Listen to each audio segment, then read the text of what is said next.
Welcome, everyone. Welcome to Snapchat's Spooky Month Horror episode.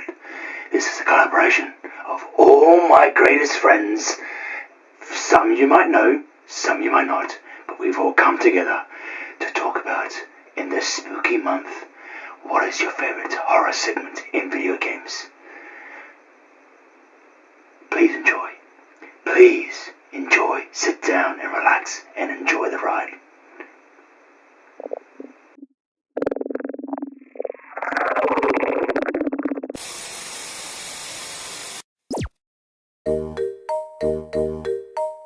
Huh? Oh, hello there. I assume it's my turn for the 6am Chat 9 collab? Well, okay, let's cut to the chase. Pikmin 2. Now, Pikmin 2 may not be considered a horror game, but there's one level that easily scares me to this day. The Submerged Castle. Upon arriving, it's submerged in water, meaning you can only bring blue Pikmin with you. Despite this, all 4 hazards can occur in this dungeon. Once you step inside, the creep factor kicks in with its music.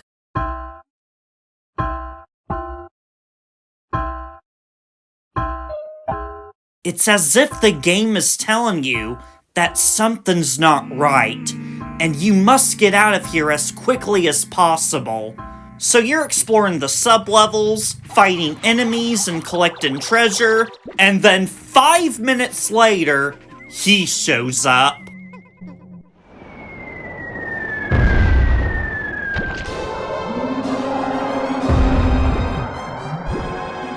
This Bubble Buddy in Flintstone Pin Rollers is the definition of fear.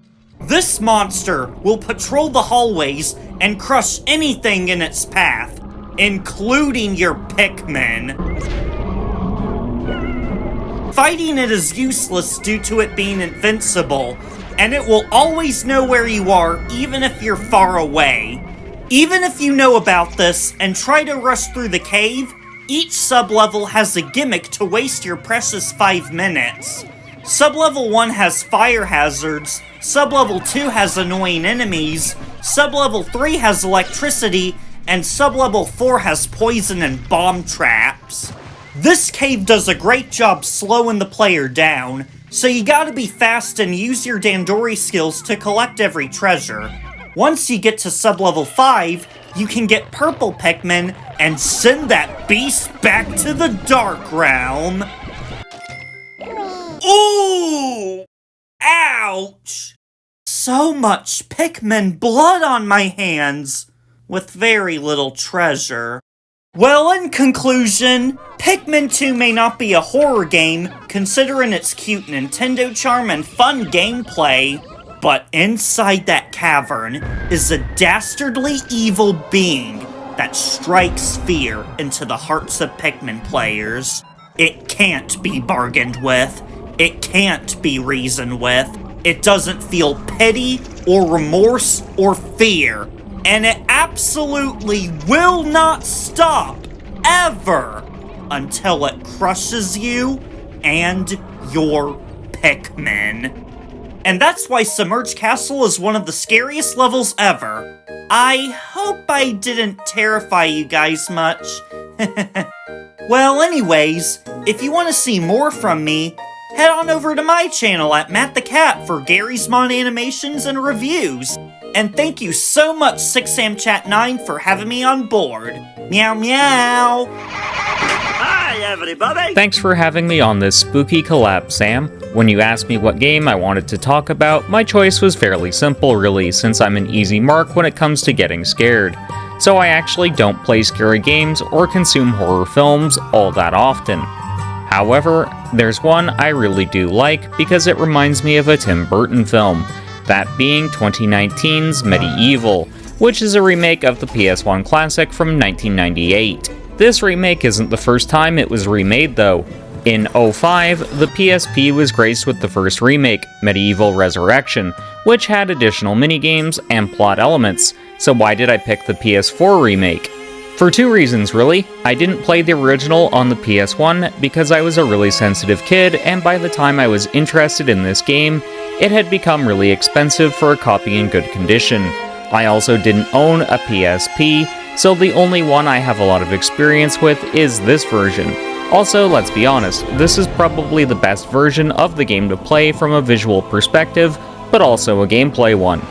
The original was known for having tank controls, which if you know anything about platformers, that's a disastrous combination, since platformers are about precision jumps. The PSP version is also limited by a hard-to-control camera, meaning it has its own flaws, whereas this version on the PS4 doesn't have those issues, but does retain the core spirit of the original game. So who should play this game? Honestly, if you like platformers, horror comedy, or Tim Burton, it's a pretty easy sell, since the style of this game mimics The Nightmare Before Christmas exceptionally. This game is honestly a great example of a remake done correctly. While it won't be scary to adults, kids around the ages of 8 to 12 will probably enjoy being spooked. So if you have a kid in your life who's a gamer, who's into horror aesthetics, this game is a great option.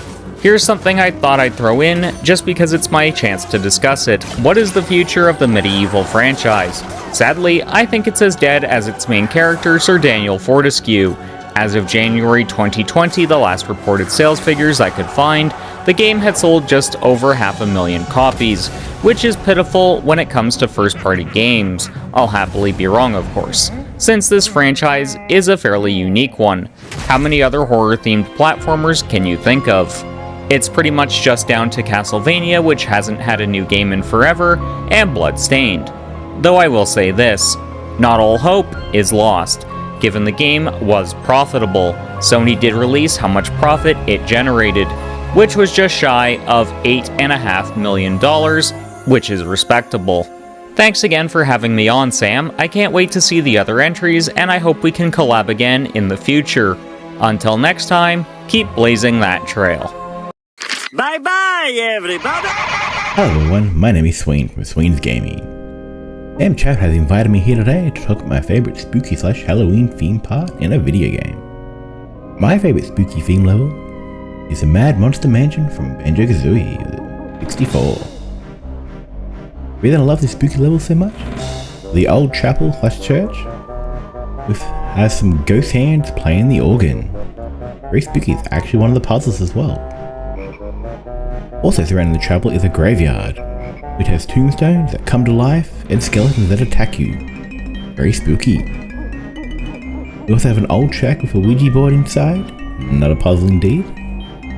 Also inside the mansion, there's a big ghost named Napper, sleeping on the table. Must sneak up to him to try and steal his treasure. Very hard. In the mansion we have a bathroom with a talking toilet, you can actually go down. Very disgusting. Bedroom with some pretty decorations, and a cellar is full of barrels of wine. There's also a little Easter egg hidden in there as well, when you want to find out. Also in this level, we have a hedge mage full of traps and treasures. Many things to find and see in there. But one last thing, the best thing about this level is that you can go visit Mumbo. He'll turn you into a little pumpkin. We can bounce around the treasures and find many hidden goodies that you couldn't reach normally. Very, very satisfying to do. Yeah. Once again, Mad Monster Mansion from Banjo-Kazooie is my favourite spooky level due to the things I mentioned earlier. I'd like to thank Samchat for inviting me to this little collab about our favourite spooky / Halloween themed levels. Cheers. Hey everybody, what's up? It's your boy TJ, and thank you for joining me for this segment I like to call Spooky Video. No, I'm not doing that. Hey everybody, what's up? It's your boy TJ, and I want to thank you for watching my section of this video. I want to give a shout out to the homie Sam for asking me to be a part of this, and he just asked that I discuss some creepy video game music for the Halloween season. So here's what I got. Let's paint a picture in your mind. This is not going to work though. Let me better. Anyway, so you're creeping through this mansion, or through a haunted police station, or through your city. It doesn't really matter where you are, but you're running from zombies. They're chasing you at every corner. They're gnawing at you, clawing at you, and you're just trying to escape and find somewhere you can feel safe. And then you find the save room. You're like, oh man, this is cool. I finally feel safe. And the next thing you know it, you hear this too.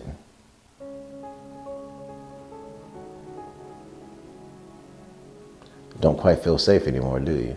And I think that is why Resident Evil 2's save room theme is one of the best pieces of video game horror music that I've heard.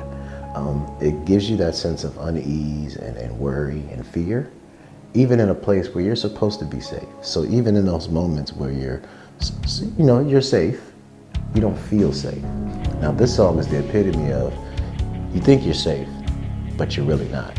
And it makes you feel very uncomfortable and very at ease, which is exactly what you would want from a horror-themed video game song. And that continues out throughout the entire game. So I really enjoy how they were able to paint that picture using music, because as you know, music is the ultimate paintbrush. The tune itself is just absolutely amazing. In fact, might have to do a remix of that one day. So I gotta give a shout out to Resident Evil 2 for this theme. And once again, I want to thank Sam for asking me to be a part of this video. And if you want to check out what I do video game music remixes and original video game beast themes. You can join me at Master Sword Music over on YouTube. And my name is TJ the Gamer. Hello everyone, I'm Zeldarkness. I'm Chipito. We're going to talk about some of the scariest moments of one of our favorite franchise, The Legend of Zelda. For me, I don't say it's scary, but it's more like intense. The first time I did this, the aliens, when they pop up from the sky in Majora's Mask, you know how they're coming to steal the cows and you have to go around trying to fight it off for like 4 hours in game time. They have to try to stop the aliens from stealing cows. Oh yeah, that's like the top. Like the alien ghost is probably in the top 5 for me. I always hated doing that quest because, like, I'd feel nervous just hearing the sound and just trying to stop the ghost from getting to the barn, and just the fact that they were everywhere and I always dreaded doing that quest in Majora's Mask. Ocarina of Time, the dungeon, not the dungeon, the torture room in below the well. Oh, I agree with you on that. That's like the top 3 for me. Same here. You do not expect to find that room in a well where many people drink from, and there's monsters on that well. So it's more disturbing than I think now. Oh yeah, like a lot of things just in Kakariko alone is just creepy, because like the Shadow Temple and the well are both in the same place. Yeah, you didn't expect that. On my end, that game is rated for kids, and yet all the creepy and disturbing things that appear. I was scared to go there as a kid because there's dead bodies everywhere. There's torture chambers. There's literally where I think there's a skeleton hanging by the hands kind of thing. I don't know, but. And then re-deads everywhere. Speaking of re-deads, that's one, like literally my next on the list. Mine too. The re-deads. There's a way to find them, so it's not that scary. But when you first see them, you're like, "Oh, I can defeat these." But as soon as they spot you, you're frozen. You can't move, and you're like pressing rapidly to get out of there, get out of there. And these guys are closing in, just to get you. Oh yeah, especially the piercing scream that comes out of them when they see you. Yeah, in Wind Waker they have a piercing scream. In Ocarina they do have like screaming. What I'm hearing rumors is Link screaming for that part. I feel like the scream in Ocarina of Time is probably the scariest out of all the ones I've heard, because it sounds like they're literally just their face getting ripped off or something, or something's getting ripped off. Just that's what it sounded like to me. And you mentioned to me that they react differently in Wind Waker. When you try to hit them with the arrow and all that, they just look at you, nothing else, just waiting for you. Yeah, exactly. They just like look up and then they just turn their head slowly and just stare at you. It's so eerie and creepy. Alright, so we agree we're in our final ones. Which one is the final for you, Jesse? So, Redeads was number 2 for me. So, number 1, I have to say, is a creepy mini boss called Dead Hand. You mean this hand? No, of course not. Not the toilet hand. I'm talking about a creepy mini boss called Dead Hand that is... He's in 2 different dungeons. He is in Under the Well, and that's when you first come across him. And then he's also in the Shadow Temple. And he's this creepy monster that's got... I think the reason he's called Dead Hand is because he's got these hands that are just... when you first enter the room, all you see is these fleshy hands that are sticking out of the ground. And you walk up to one of them just, being curious, thinking, what is that? And then it grabs you, and next thing, the real boss comes out. There's this thing, this fleshy thing that with a long neck and these big teeth just creepily coming towards you and just bites you. And it was like the creepiest thing I'd ever seen in Zelda. I did not expect to see that at all. Yeah, for me it was one of the top ones too. Dead Hand. You're like, there's a moment that he's invisible. He's invisible too, right? Yeah, like if you once you escape the hand grappling you and you attack him, he'll go underground. He just buries underground. Yeah. And then you can't see him until one of the hands grab you, or there's a trick to it, I think. Yeah. So basically, for me, that's frightened me as a kid. Story from me from back in my day. Let's just say me and my cousins bought this game at around the same time, but I was the last guy to finish it. No, I bought the game first than them, but I was the last guy to finish the game because I was scared of that part. I can't blame you. That was so creepy. And the interesting thing is, when they remade, they brought Zelda onto the 3DS, they dumbed him down a lot. Well, not dumbed him down. They changed his graphics a bit to make him appear less scary. Cause in Ocarina of Time, you see signs of flesh and stuff, like a fleshy texture. But then when you see him on the 3DS, they just get rid of all that, and it's just sort of like a all white or all pinkish white sort of texture. But you don't see any of the red fleshy parts. They changed it, but still, the original, it makes it creepy. And here's the thing: you're surrounded by dead bodies as well, right? Like rotten flesh in the corners and all. Yeah, literally the walls are just bones. Yeah, so for me, that's the number one scariest moments in the Legend of Zelda game. It is MIN. We have ESRB. It's rated E for everyone. It's for everybody, and it's frightening. It really is. It's very, very creepy. So, this was our list of the scariest things in Zelda. There are a lot of scary things in the Zelda franchise that unfortunately we couldn't fit into this video. Thanks so much for having us, Sam.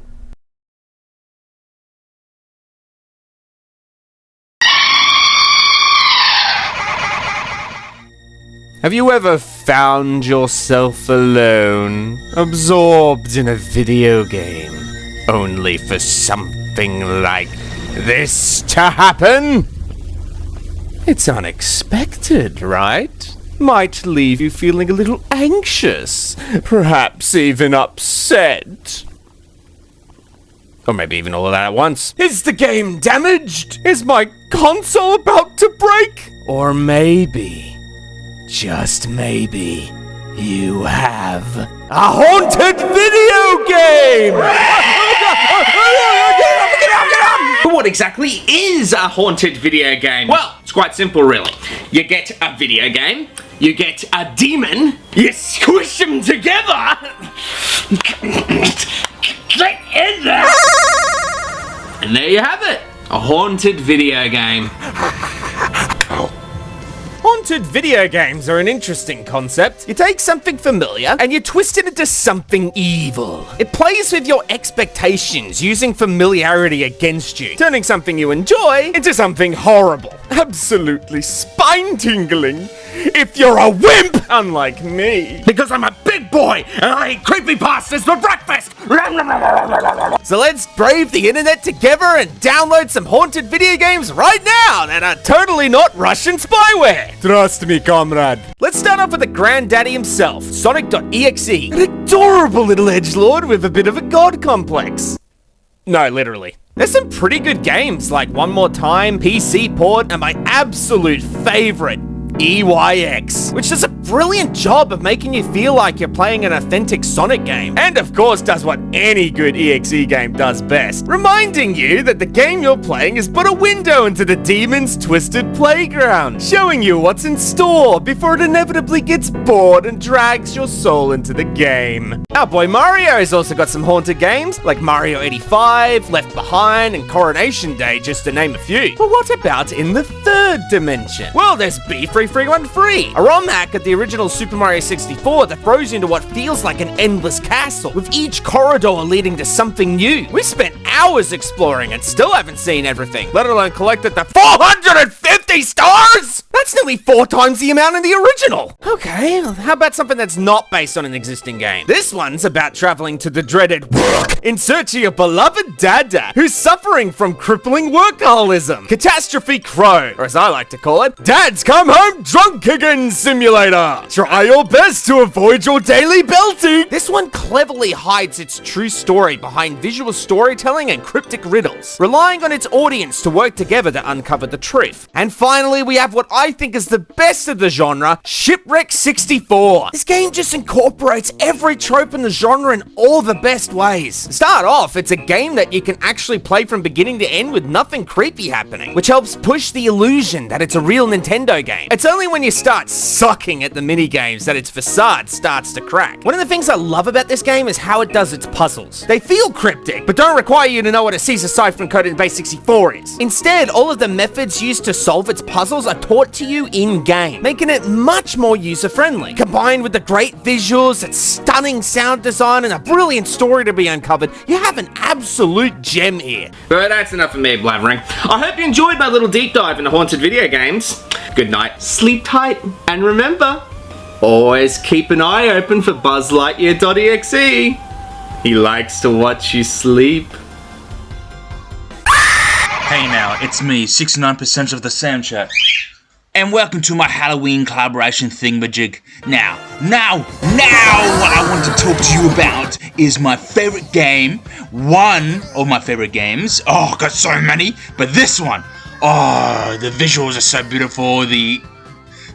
I am a sucker for crossovers. As innocent as they may look, I want to talk about the horror Halloween segment in Mario and Rabbids Kingdom Battle. If you could just casually ignore the hilarious Ubisoft glitches. I mean, seriously, what the hell is going on here? Why is there a floating texture levitating in the air? It's just chilling out. But by brushing all that aside, you actually will realize that Kingdom Battle is actually quite amazing with the visuals and presentation and theme, and especially the horror segments. I want to show you all of the details I have discovered in this amazing game when it comes to horror and Halloween and all sorts of bits and bobs. Check it out. What? First off is the character models. You can see the Halloween theme just bursting out of these caricatures.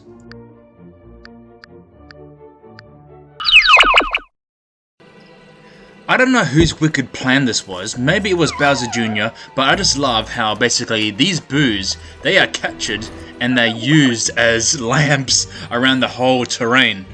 It's quite amusing and quite sad that they're just captured and just used as a glowing purpose.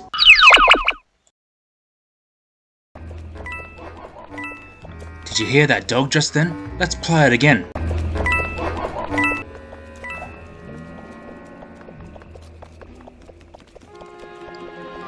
But yeah, check it all out. This is a swamp terrain. I love the swamp, details and all the ooey gooey, nasty, toxic stuff. Swamps, monsters, sea monsters, all mythical creatures in that waters. But look at all that. All cabins, monsters, creatures in the lakes, rivers and ponds. You know, where is the Loch Ness? Where's the Loch Ness Monster when you need him? What I love about this game, it takes references of certain cultures. And right here, you would see that this character is represented by Spanish Day of the Dead and the celebrations. I mean, you can see a tattoo labeled on his back, like on the back of his head. And he's just meditating in a coffin with, you know, his arms and legs are basically thorns and vines. And for the final nail on the coffin, so to speak, this is Phantom. He is a opera enthusiastic, insulting character that's got crafted by a rabbit and a balloon boo. He begins paying out Mario with his singing. Your rabbi friends have finally met your end. Just let me catch my breath. But also, he does the same with Rayman, and I find that oddly amusing. Your punch is weak, and your glide makes me sick. Must be nice to be Mr. Dark, going to sleep. Because, surprise, surprise, he makes a guest appearance in the DLC of Mario and Rabbids Sparks of Hope.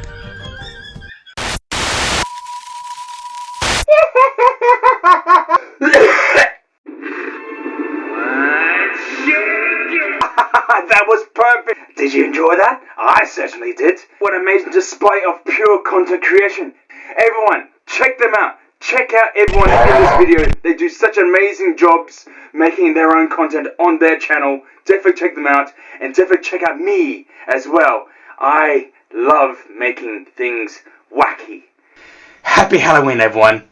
Have a good night.